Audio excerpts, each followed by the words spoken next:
السلام عليكم، ازيكم يا جماعة؟ عاملين ايه؟ يا رب تكونوا بخير. اللهم صل وسلم وبارك على سيدنا محمد وعلى اله وصحبه وسلم. ان شاء الله فيديو جديد واكلة جديدة يا رب تعجبكم. طبعا انتوا عرفتوا كده من الفيديو انا هعمل اكل ايه النهاردة. كده انا كنت عاملة لفت مخلل وجزر، كنت مصوراه بس للاسف اتحذف الفيديو، اتحذف بعد ما حطيته.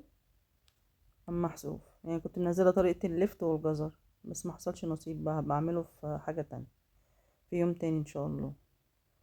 هنا بقى انا هبدأ. طبعا انتوا عرفتوا ان انا كده هعمل عدس، الدنيا ساقعة وقلت بقى هعمل شوية عدس يدفونا. آه بس انا بقى الاول بحط زيت او سمنة، وبعد كده بنزل عليه بالبصل والبطاطس والقوطة او الطماطم والجزر، بشوحهم شوية وبعد كده بنزل عليهم بالعدس. ما بحطش الاول مية على النار وبعد كده انزل العدس والحاجة، لا الطريقة دي بتبقى حلوة وبتدي طعم حلو للعدس. وكمان البطاطس بتدي سمك حلو للعدس، ما بيبقاش خفيف كده، بيبقى طعمه حلو كمان.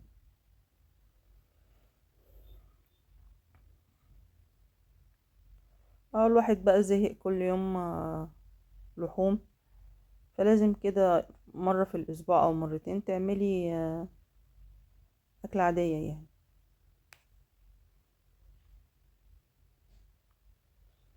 كده بقى أنا هقطع كل الحاجات اللي قدامي ديت واشوحهم مع بعض، بعد كده هنزل عليهم بالعدس ان شاء الله. برضو هنزل الفيديوهات الجاية ديت، هنزل التفريزات، الفاصوليا الخضراء والبسلة وبرضو هعمل شوية طماطم. الطماطم حلوة الأيام دي في السوق وحمرا وحلوة، فانتوا تخزنوها يعني، مش شرط عشان رمضان، لا انتوا طول السنة بتاكلوا يعني، مش شهر رمضان بس.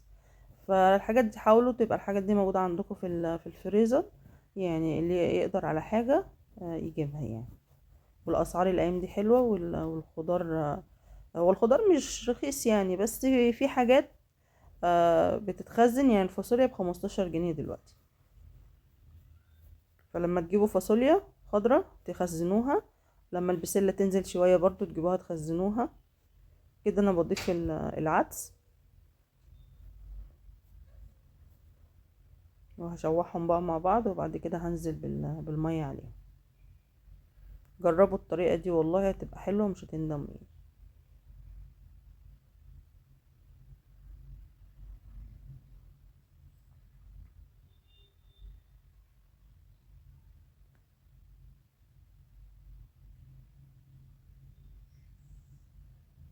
برضو انا نزلت طريقة عمل البصارة، كانت جميلة جدا. البصارة والعدس بيبقوا حلوين في الشتاء عن الصيف. الصيف طبعا استحالة تاكل العدس ده، بس ممكن تعملي اللي هو العدس الأصفر بالرز، اللي بيقولوا عليه الكشري الاسكندراني.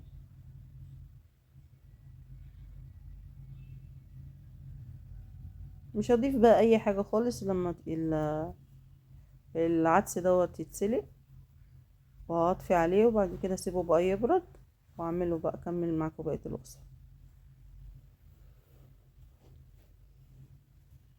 ان شاء الله بكرة انزل طريقة عمل الصلصة برضو، هنزل لكم كده فيديوهات ايه عن التفريزات.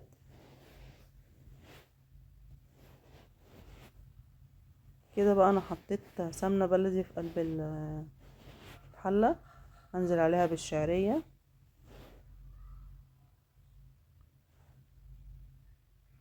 بس اللي بيعمل العدس بطريقة تانية غير دي يقولي. في ناس بتعمل العدس برز، بعد ما العدس بيستوي آه بتخلطه في الخلاط وتنزل معلقة سمنة، وبعد كده تنزل عليه العدس بعد ما تخلطه، وتقوم منزلة كبشة رز على العدس. بس الطريقة بتاعت الشعرية أحلى من الطريقة التانية. وفي ناس برضو بتحط على العدس من فوق اللي هو بالرز ده، كانت ست الله يرحمها بتعمله، كانت بتحط عليه من فوق تقلية بصل محمر كده وتحط على وش العدس، كانت تفضيه في اطباق زي طريقة البصارة كده. بس انا بفضل الطريقة دي احلى وخفيفة وحلوة.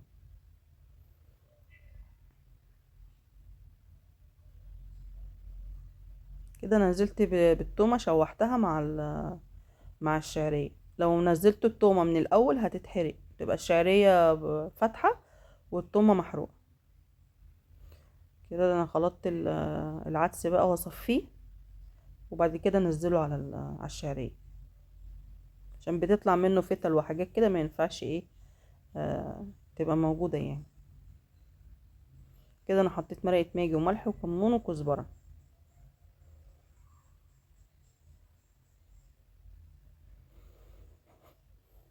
وما تنسوش بقى تعملوا اللايك والاشتراك في القناة عشان القناة تكبر ان شاء الله. التوابل اللي انا حطيتها تكتلت كده، بقت عاملة كتل جوه العدس، فب بحطها كده بضهر المعلقة زي ما انتوا شايفين كده، عشان ما تبقاش باينة مكلكعة كده.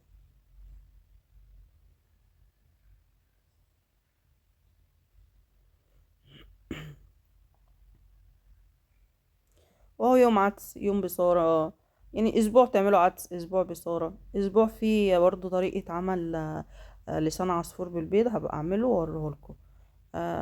بيبقى حلو قوي برضه. هنا التقلية التوم دوت انا حطيت عليه معلقة سمنة، ديت هتبقى دقة بيحطوها، بيقطعوا العيش اللي هي فتة العدس يعني، وبنقوم حاطينها على وش الطبق، بتدي طعم حلو.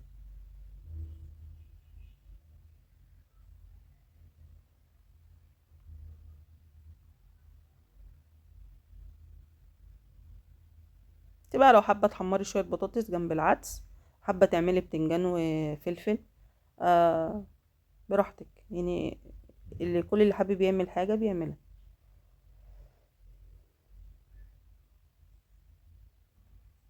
فانا النهاردة الفيديو ما كنتش ليه مزاج احمر بطاطس، فقمت عاملة بس العدس كده وخلاص. ما كانش ليا مزاج صراحة اقف اعمل اي حاجة، بس الحمد لله على كل حال. هنا بقى دي كنت البطرمانات دي كنت عاملة الجزر واللفت، وعاملة الطريقة بتاعتهم ونزلتها، بس للأسف أنا مسحته بإيدي من غير ما أقصد، حذفت الفيديو بعد ما نزل. كده بقى أنا هقطع طماطم وأحط عليها من فوق دقة. الدقة دي بقى أنا عاملاها في بطرمان وحطها في التلاجة، بتسهل عليا بقى، مش كل ما أجي أعمل حاجة أطلع وأقعد أقطع توم وأقشر وأفرم وأدق. لا، بيبقى عاملة علبة كده وفيها الحاجة، تعملي كمية وتشيلها في التلاجة. لسمك بقى، لطماطم، لبتنجان مخلي، لبتنجان مسلوق، اي حاجة. هنا بقى انا نضفت برضو البصل اهوت.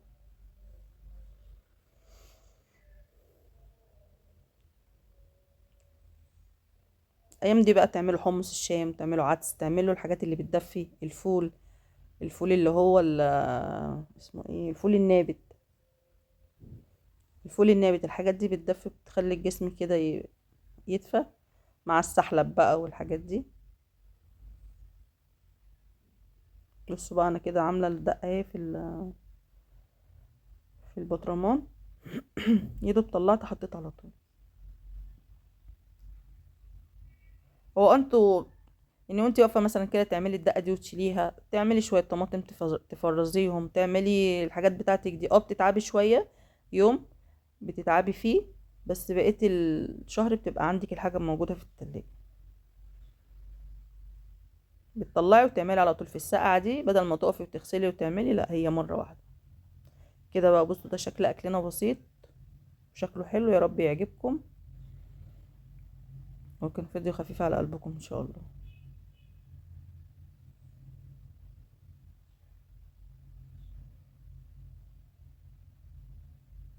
كده بقى، لا انا حطيت دقه، اللي مش حابب يحط دقه يحط معلقه سمنه وشويه شطه، وتاكلوا بالهنا والشفا.